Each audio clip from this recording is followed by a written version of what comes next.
നമസ്കാരം. STV വാർത്തകളിലേക്ക് സ്വാഗതം. പ്രധാന വാർത്തകൾ. കൊടുങ്ങല്ലൂർ ശ്രീകുരുമ്പക്കാവിൽ നടന്ന കോഴിക്കല്ല് മൂടൽ ചടങ്ങ് ഭക്തി നിർഭരമായി. ദേശീയപാത അളവെടുപ്പ് ആക്ഷൻ കൗൺസിലിന്റെ നേതൃത്വത്തിൽ കാത്തിരിപ്പ് സത്യാഗ്രഹം ആരംഭിച്ചു.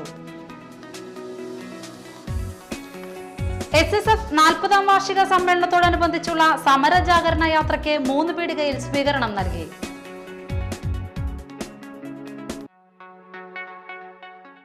വാർത്തകൾ വിശദമായി. കൊടുങ്ങല്ലൂർ ശ്രീകുരുമ്പക്കാവിൽ നടന്ന കോഴിക്കല്ല് മൂടൽ ചടങ്ങ് ഭക്തി നിർഭരമായി. ചടങ്ങിൽ പങ്കെടുക്കാൻ തച്ചോളി ഓതേനന്റെ പിന്മുറക്കാരടക്കം ആയിരങ്ങൾ എത്തി. രൗദ്രതയുടെ പള്ളിവാളേന്തി ഉറഞ്ഞുതുള്ളുന്ന കോമരങ്ങളുടെ വരവറിയിച്ച് കൊടുങ്ങല്ലൂർ ശ്രീകുരുമ്പക്കാവിൽ കോഴിക്കല്ല് മൂടൽ ചടങ്ങ് നടന്നു. ദാരിക നിഗ്രഹത്തിനായി കാളിയുദ്ധം കുറിക്കുന്ന നാളിനെ അനുസ്മരിക്കുന്നതാണ് കോഴിക്കല്ല് മൂടൽ. ക്ഷേത്രത്തിന്റെ വടക്കേ നടയിലെ ദീപസ്തംഭത്തിന്റെ താഴെ വൃത്താകൃതിയിലുള്ള 2 കല്ലുകൾ മണൽത്തിട്ട കൊണ്ട് മൂടി അതിനു മുകളിൽ ചെമ്പട്ട് വിരിച്ച് കോഴിയെ സമർപ്പിക്കുന്നതാണ് ചടങ്ങ്. കോഴിക്കല്ല് മൂടൽ ചടങ്ങിൽ പങ്കെടുക്കാൻ ആയിരങ്ങൾ കൊടുങ്ങല്ലൂരിൽ എത്തിയിരുന്നു. ക്ഷേത്രത്തിലെ നിത്യപൂജയ്ക്ക് ശേഷം ഭഗവതി വീട്ടിലെ പ്രതിനിധികൾ കോഴിക്കല്ല് മൂടൽ ചടങ്ങിന് തുടക്കം കുറിച്ചു. വൃത്താകൃതിയിലുള്ള കരിങ്കല്ലുകൾ കുഴിയെടുത്ത് മൂടി അതിനു മുകളിൽ മൺതിട്ട നിർമ്മിച്ച് ചെമ്പട്ട് വിരിച്ചു. തുടർന്ന് തച്ചോളി തറവാട്ടിലെ കോഴി ഹാജരുണ്ടോ എന്ന് വിളിച്ചു ചോദിച്ചു. ഈ സമയം വ്രതാനുഷ്ഠാനങ്ങളോടെ വടക്കേ മലബാറിൽ നിന്നുമെത്തിയ തച്ചോളി ഓതേനന്റെ പിന്മുറക്കാരാണ് ദേവിക്ക് ആദ്യ കോഴിയെ സമർപ്പിച്ചത്. തുടർന്ന് ഭക്തർ കൊടുങ്ങല്ലൂരമ്മയ്ക്ക് പട്ടും കോഴിയും മറ്റു വഴിപാടുകളും സമർപ്പിച്ചു.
കോഴിക്കല്ല് ചടങ്ങ് പൂർത്തിയായതോടെ ക്ഷേത്രത്തിലെ ആൽമരങ്ങളിൽ എടമുക്ക് മുപ്പന്മാർ വേണാടൻ കൊടികൾ ഉയർത്തി. കോഴിക്കല്ല് മൂടിയതോടെ കുരുമ്പക്കാവിൽ ഭരണിപ്പാട്ടിന് തുടക്കമായി.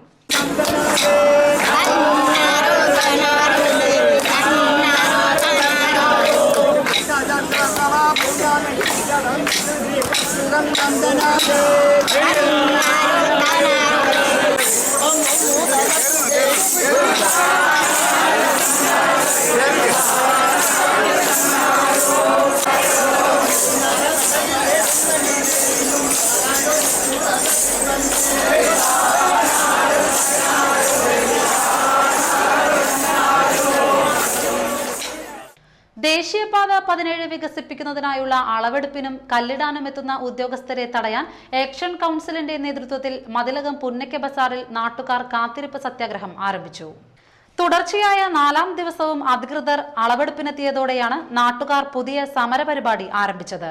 എല്ലാ ദിവസവും രാവിലെ ആരംഭിക്കുന്ന കാത്തിരിപ്പ് സമരം വൈകുന്നേരം വരെ തുടരാനാണ് പരിപാടി. ഇതിനായി സമരപ്പന്തൽ ഏർപ്പാടാക്കുമെന്നും സമര നേതാക്കൾ പറഞ്ഞു. ജനങ്ങളുടെ പ്രതിഷേധത്തെ തുടർന്ന് തുടർച്ചയായി 3 ദിവസവും അളവെടുക്കാനാവാതെ മടങ്ങിപ്പോകേണ്ടി വന്ന ഉദ്യോഗസ്ഥ സംഘം വെള്ളിയാഴ്ച രാവിലെ വീണ്ടും അളവെടുപ്പിന് എത്തുകയായിരുന്നു. വിവരമറിഞ്ഞെത്തിയ സമരക്കാരും നാട്ടുകാരും ചേർന്ന് പുന്നയ്ക്ക ബസാറിൽ പ്രതിഷേധ പ്രകടനം നടത്തി.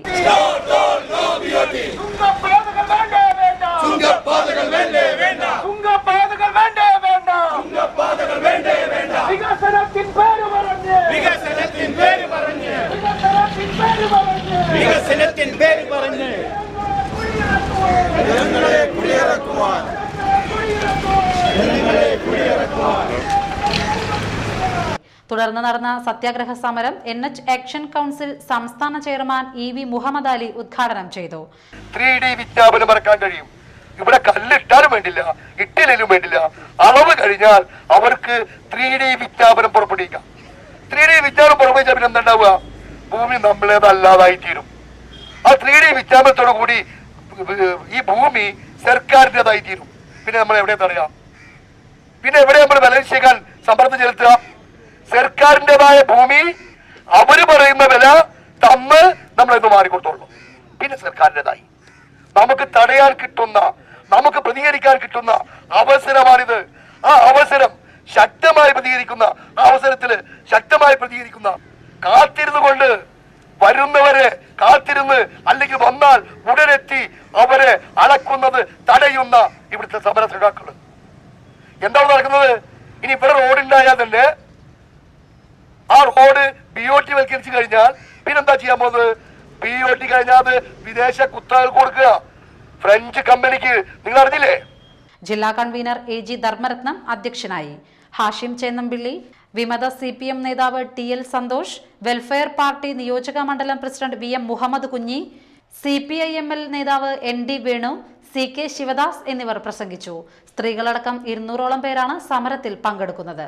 ദേശീയപാത വികസനത്തിനായി ഭൂമി നഷ്ടപ്പെടുന്നവർക്ക് സ്ഥലം അളന്ന് കുറ്റിയിടുന്നതിന് മുൻപായി മാന്യമായ നഷ്ടപരിഹാര തുക നൽകണമെന്നാണ് സമരക്കാരുടെ പ്രധാന ആവശ്യം. എന്നാൽ തുക പ്രഖ്യാപിക്കൽ അളവെടുത്ത് കുറ്റിയിട്ട ശേഷമേ പ്രഖ്യാപിക്കുകയുള്ളൂ എന്ന നിലപാട് തുടരുകയാണ് അധികൃതർ. SNDP യോഗം Nattika union micro finance Edathiruthy panchayat വാർഷികവും കുടുംബസംഗമവും ശനിയാഴ്ച നടക്കുമെന്ന് ഭാരവാഹികൾ വാർത്താ സമ്മേളനത്തിൽ അറിയിച്ചു. 6-ാം തീയതി രാവിലെ 9:30 മണിയോട് കൂടിയിട്ട് എടത്തിരുത്തി പഞ്ചായത്തിലുള്ള 9 ശാഖകൾ സംയുക്തമായി കുടുംബസംഗമവും അതുപോലെ തന്നെ മൈക്രോ ഫൈനാൻസ് യൂണിറ്റുകളുടെ വാർഷികവും നാളെ എടത്തിരുത്തിയിൽ വെച്ചിട്ട് നടത്തുകയാണ്. എടത്തിരുത്തി മാതൃശാഖയായ എടത്തിരുത്തി കുമ്പളവർമ്പിലുള്ള ശാഖയിൽ നിന്ന് രാവിലെ 9:30 മണിക്ക് അതിഗംഭീരമായ ഘോഷയാത്ര, നിരവധി തെയ്യങ്ങളും അതുപോലെ ആന, തേര്, കരകാട്ടം, ശിങ്കാരിമേളം, പഞ്ചവാദ്യം, തകിലുമേളം, താലമേന്തിയ സ്ത്രീകൾ, അങ്ങനെ ആയിരക്കണക്കിന് ആളുകൾ പങ്കെടുക്കുന്ന ഗീത പതാക ഏന്തിയ അതിഗംഭീര ഘോഷയാത്ര നാളെ കൃത്യം 9:30-10 മണിയോടുകൂടി ആരംഭിച്ച് എടത്തിരുത്തി കോൺവെന്റ് ജംഗ്ഷനിൽ വന്ന് ഘോഷയാത്ര തിരിച്ച് രാവിലെ 9-ന് കുമ്പളപ്പറമ്പ് സെന്ററിൽ നിന്ന് ഘോഷയാത്ര ആരംഭിക്കും. തുടർന്ന് നടക്കുന്ന കുടുംബസംഗമം SNDP യോഗം നാട്ടിക യൂണിയൻ പ്രസിഡന്റ് ഉണ്ണികൃഷ്ണൻ തഷ്നാത്ത് ഉദ്ഘാടനം ചെയ്യും. TN Prathapan MLA, Edathiruthy panchayat president AV Satheesh എന്നിവർ പങ്കെടുക്കും. തുടർന്ന് കലാപരിപാടികൾ അരങ്ങേറും. Union president Unnikrishnan Thashnath, Jayanthan Puthur, Mohanan Kannampully, KG Krishnanunni, MP Prashanth എന്നിവർ വാർത്താ സമ്മേളനത്തിൽ പങ്കെടുത്തു. കേരള ശാസ്ത്ര സാഹിത്യ പരിഷത്ത് മതിലകം മേഖലാ സമ്മേളനത്തോടനുബന്ധിച്ച് കാളമുറിയിൽ പൊതുയോഗം സംഘടിപ്പിച്ചു. ജില്ലാ കമ്മിറ്റി അംഗം CA നസീർ യോഗം ഉദ്ഘാടനം ചെയ്തു. കഴിഞ്ഞ 50 വർഷക്കാലം കേരളത്തിൻ്റെ വിവിധ മണ്ഡലങ്ങളിൽ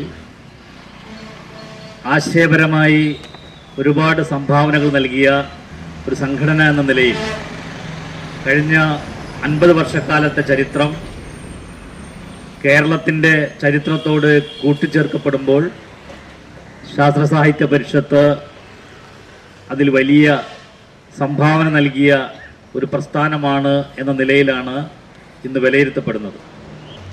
പാരിസ്ഥിതിക അവബോധം ഉണ്ടാക്കിയെടുക്കുന്നതിന് വേണ്ടി ശ്രമകരമായി പ്രവർത്തിച്ചൊരു സംഘടനയാണ് പരിഷത്ത്. ഒരു കാലത്ത് വികസനം എന്നത് പരിസ്ഥിതിയുമായി ബന്ധപ്പെട്ട് യാതൊരു തരത്തിലും ആലോചിക്കേണ്ടതില്ല എന്ന വാദമുഖങ്ങൾ വളരെ പ്രകടമായി കേരളത്തിൽ ഉയർന്നു വന്ന ഘട്ടത്തിൽ വികസനവുമായി ബന്ധപ്പെട്ട് പരിസ്ഥിതിയെ പരിഗണിക്കണമെന്ന പരികൽപ്പന കേരളത്തിൻ്റെ മുന്നിൽ അവതരിപ്പിക്കാൻ ശ്രമിച്ച എളിയ സംഘടനയാണ് ശാസ്ത്ര സാഹിത്യ പരിഷത്ത്. മേഖലാ സെക്രട്ടറി TS രാജൻ അധ്യക്ഷനായി. ജില്ലാ president KP Raviprakash, TN Thilakan, KB Manoj, KA Baiju, MD Santhosh, KS Sindhu എന്നിവർ സംസാരിച്ചു. ഇനിയൊരു ഇടവേള.